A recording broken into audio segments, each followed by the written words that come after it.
This is my life. What's up? It's 3 o'clock in the morning, and I'm in Atlanta. Um, I My return flight going back to LA is out of Atlanta's airport, so we kind of made it like two trips at once. We went to Mardi Gras for a couple days, and then now we're at my good friend Michael's house to spend the night in Atlanta. Well, to spend a couple hours in Atlanta because both of our planes leave at 6 a.m., so we got to be at the airport in about an hour or so. But this is kind of like the cumulative end of my southern adventure. I went to Mardi Gras in Louisiana and spent 4 or 5 days out there, including Fat Tuesday. And then we got in the car and we drove 7 hours from Louisiana through Mississippi to Alabama and then to Georgia. um, it was one of the most awesomest experiences that I've ever had in my life. And I regret not traveling. I regret not traveling sooner, but I'm also grateful that I'm old enough to appreciate all of this now. I don't think if I would have did this in my early 20s, it would have mattered as much to me. Um, I posted a Facebook status about it, so if you follow me on Facebook, this is going to be a repeat. But I really was just expressing on Facebook how gratifying, how edifying, how beautiful, how glorious, how just so touching it was to see my people, black people, in this light.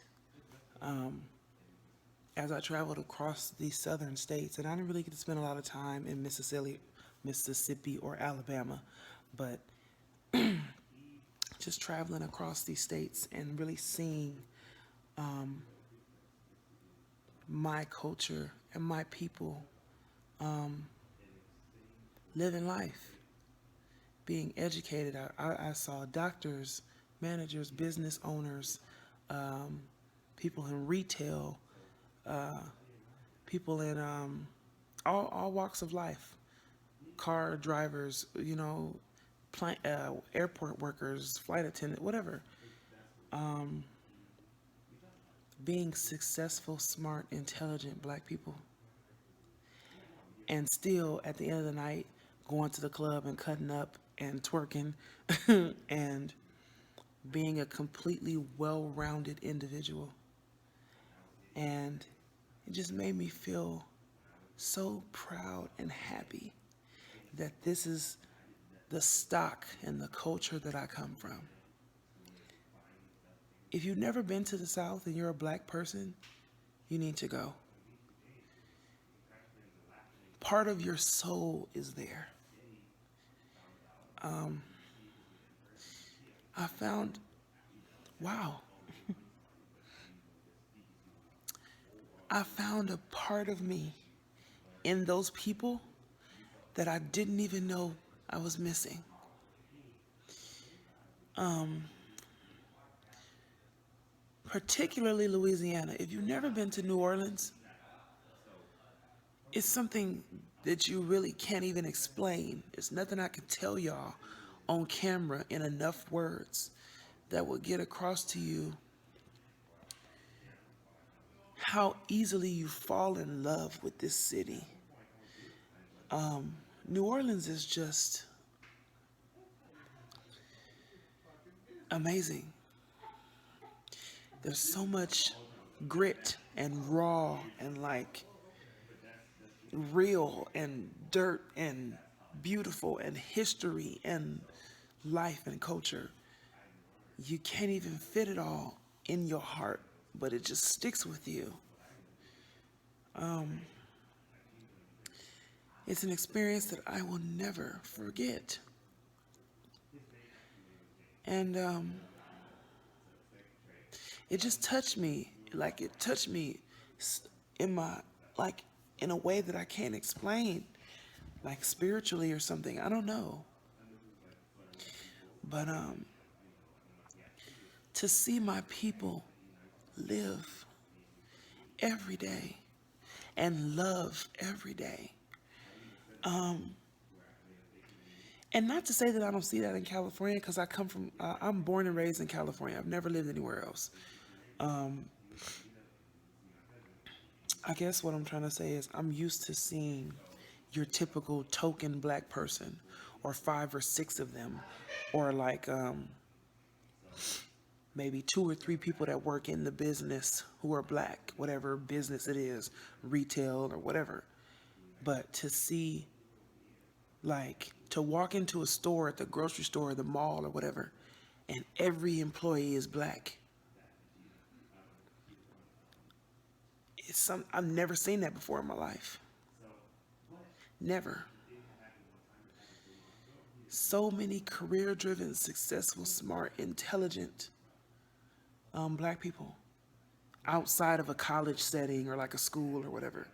This is just in life, in the city. The city is black. Like, and in Atlanta too, I saw that tonight as well in Atlanta. The managers, the city, the people.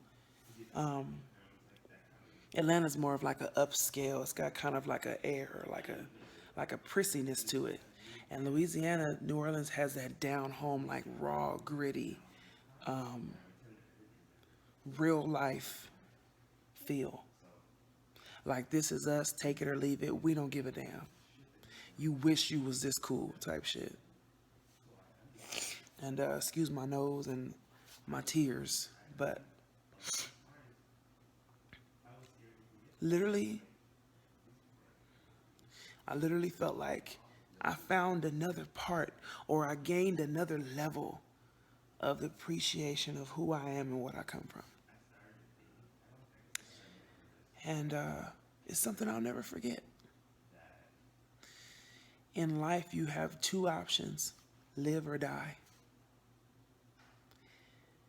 And one of my biggest goals since going through everything I went through and doing everything I did, and suppressing who I wanted to be for so long, one of my biggest goals from the past 2 years and on is to live. Live like I've never lived before. And this trip was such a huge representation of living fearlessly. I was scared of being plus size on a plane, scared of not fitting, scared of not flying alone, scared of flying alone, scared of if I'm gonna have enough money, can I pull this off? Is it like, you know how things just always seem out of reach to you until you finally grab them and it hits you like, oh shit, like I can do this. I never thought I'd be a person to say, like, yeah, me and my friends took a trip and we traveled across 5 states, but I just did it. And nothing stops you from living life but yourself. Know that. Whatever you're trying to do, wherever you're trying to go, whoever you're trying to be, nothing is stopping you but you.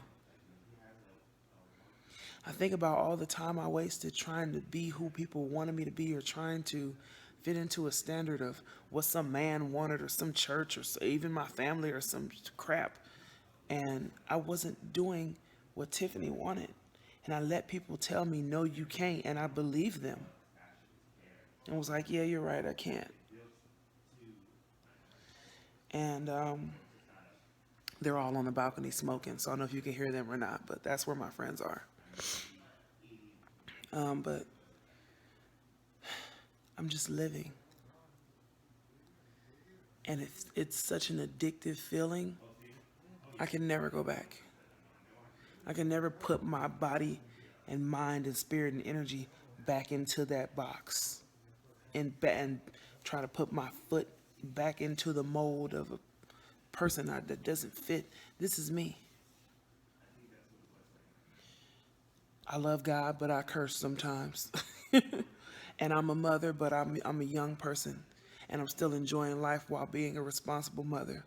And I'm educated, but I'm ratchet. And I'm sophisticated, but I'm a little hood. And everything that they tell us about being black is a lie. There's no reason why you can't bump your trap music at home and then go to work and be a successful entrepreneur every day. There's no reason why you can't go to the club and dance and twerk in a little tight ass outfit and then show up to work the next morning and be the manager leading everybody else. You can be you and be multi-layered and multifaceted. And it's okay. I'm just recording YouTube videos. They're like, what the hell you doing? This is YouTube. But Bye, YouTube. Oh, they said hi, YouTube. I said bye. Oh, I'm bye. just kidding. He said bye. In other words, I'm done with my emotional moment. But we can have it together because I was having ours too. we was having emotional moments outside. Catch me outside. How about that? How about that? But I don't know. This trip just did something to me, and I ain't never been more proud or happy to be black in my natural ass life. This trip was fun. Black. All the way black. Michael, I need some water. Thank you, Brian, for this idea. This was genius. Of course. And happy 30th birthday to my best friend. Thank you. You needed it. You deserved it. You worked so hard for where you are and what you've done and built yourself, and you needed a break. Snack Central. Snack Central. Okay, can you bring me some water? Oh, Lord, shit, I forgot you. Man.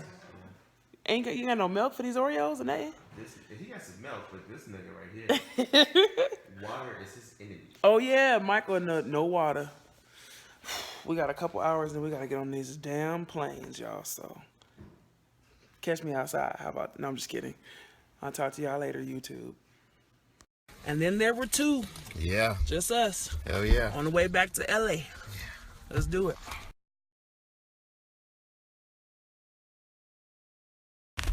2.5 hours later. Get me the hell out of Georgia, please. Get me out the South altogether.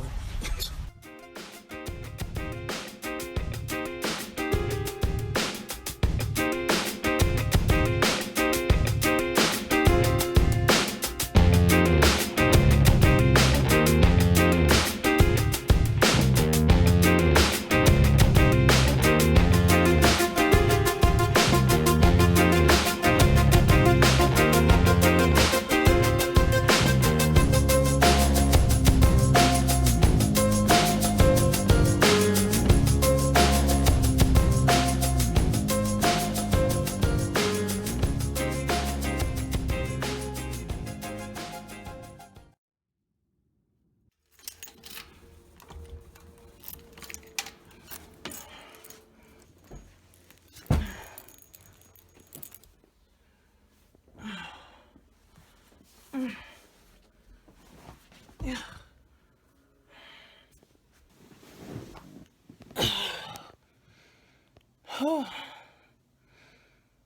Home sweet home.